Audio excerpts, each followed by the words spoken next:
Hi, I'm Brien Lundin, and I'm here with a backstage interview for the Metals Investor Forum with Andrew Pollard, CEO of Blackrock Gold. And Andrew, Blackrock Gold, but you're one of the more exciting silver plays out there right now. Two really exciting projects. Each one would have been could justifiably support a junior mining company, but two projects in Nevada, primarily, I guess, silver focused, but you've made an awful lot of moves this year in the share price, a lot of developments in the company. I'd like to start off by mentioning the first time I had you on as one of my featured companies on a Metals Investor Forum was way back in May, and you were trading for about 25 cents. That opportunity, that window of opportunity that opened with that Metals Investor Forum was just perfect timing to buy your stock because it went up about 6 or 7 times over the next few months as news began to come out from your projects. And now, because of all the fluctuations in the market and everything else, you're down to about half of that previous peak, yet you have a lot more news about to come. So the timing looks perfect. It looks perfectly symmetrical with that last Metals Investor Forum. And what's interesting about this period is back then it was an unproven target. You had your fingers crossed, you had a good idea, but now you've got a proven target, two proven targets on your West Tonopah project that you understand. So there's not quite that risk, I think, of having bad results delivered to the market. Can you kind of bring us up to speed then after that Yeah, lengthy preview?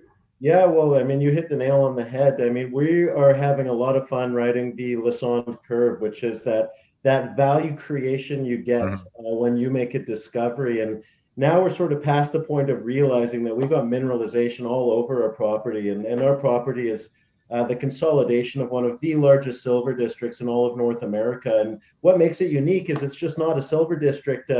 It's a silver gold district, which puts it nearly in a league of its own, because there's just not that many silver primary companies to begin with. But when you can mix it in with the other precious metal, gold, I mean, there's something for everybody here. And it's not in the middle of nowhere. It's not in Mexico. It's not in Peru or Alaska or the Yukon. It's literally halfway between Las Vegas and Reno.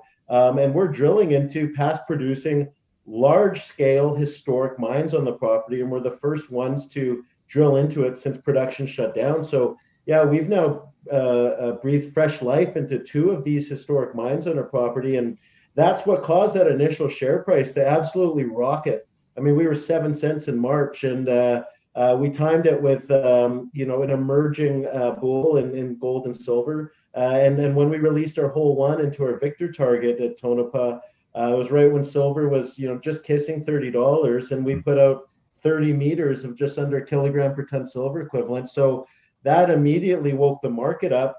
And we've been putting one foot in front of the other ever since. Ever since July, early August, the market's been consolidating and sort of retracing a lot of the gains, but we've been deploying capital really, really expediently and walking this understanding of the project forward. So now we're not just a one drill hole wonder company anymore.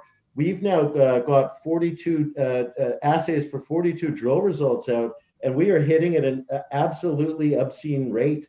We've got multiple, probably 10 plus intercepts that are over a kilogram per ton silver equivalent.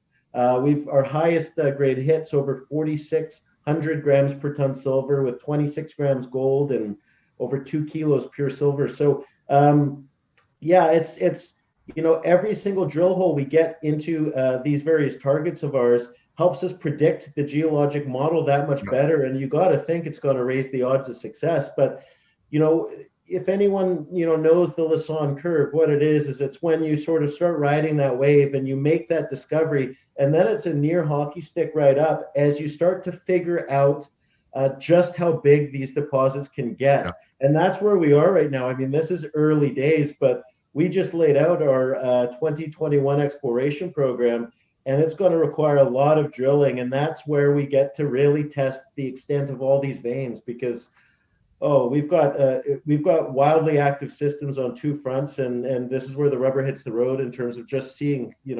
This is where people can start to take us really seriously, I think.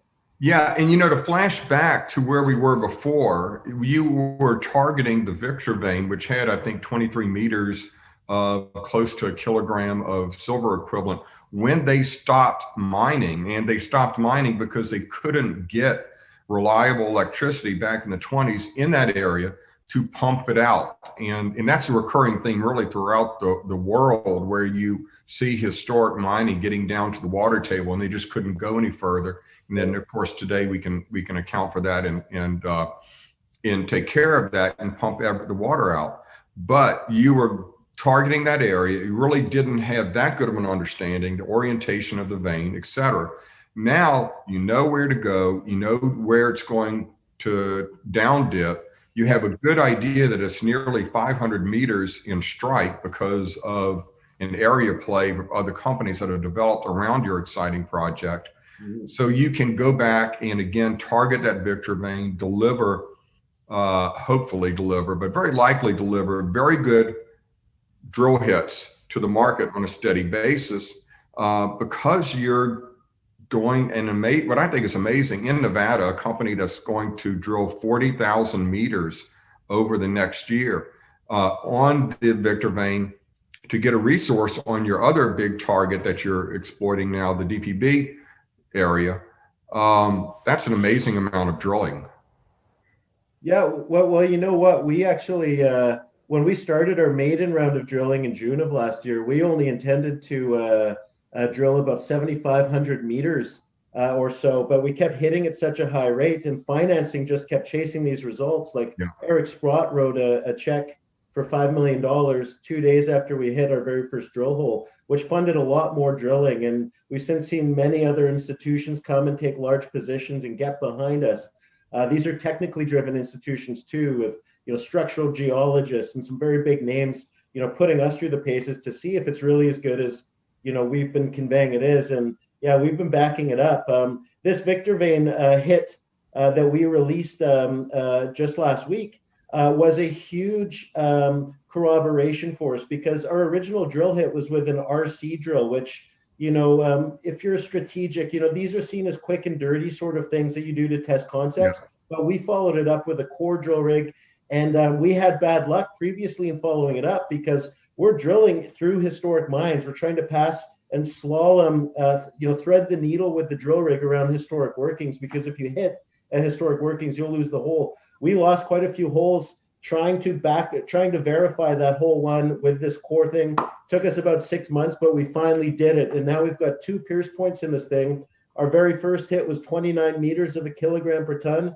We hit with the core, we just hit 18 meters of around 300 or 295 grams per ton silver equivalent. But within that, we had very, very high grade zones, like 1.5 meters of 1,700 grams per ton silver equivalent. So the biggest part for us was establishing the vein continuity, establishing that the thick vein still goes, that it's mineralized, and that we've got the orientation. And now we can just laser in and just keep targeting that. And as we step out from where they stop mining, we don't have to work around all the workings again. So it should be a lot easier to tee off.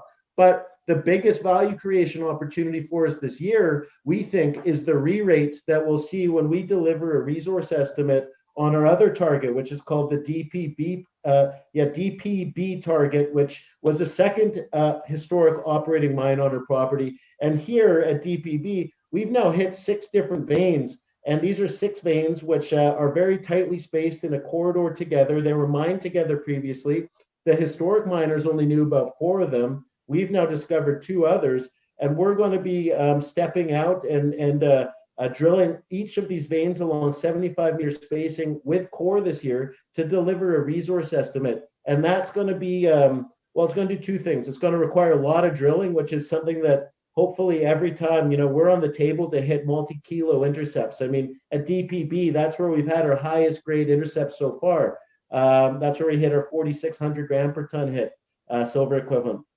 But the other thing is, once we can come to market with a resource estimate, this is where things get really interesting on 2 fronts. One is that strategics, the big, mid-tier, and large cap mining companies, they'll now have a justification to start looking at us and being able to fairly value us from a takeout perspective. And the other upside is is that it provides a downside for investors, because we'll finally be able to be valued on an ounce basis, which at the grades we're hitting, I mean, we're hitting very high grades already.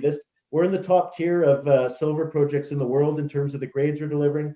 But the fact that we're in Nevada should command a premium too. So this is a re-rate opportunity and opens the door to corporate development opportunities and hopefully potential takeouts if we can start advancing things. Well, Andrew, it's going to be a very exciting year ahead for gold and silver investors, a very exciting year for investors in silver companies, and in particular, a very exciting year for Blackrock Gold, because you've got so much identified, you have identified targets, you have so much news coming, so much drilling. And as you say, by the end of this year, you should have a very significant re-rating for the company, and with that downside protection of an established silver resource. I'm happy to be a shareholder. I'm glad you talked me into it with your last MIF presentation. And it's been a great run so far, but I think much, much better days. The biggest gains are just ahead. Andrew, thanks a lot for joining us. Thank you. You know, we got 24 drill holes at the lab right now, so hopefully the biggest gains are right in front of us, but we'll see. News just ahead. Well, we're staying tuned. Thanks.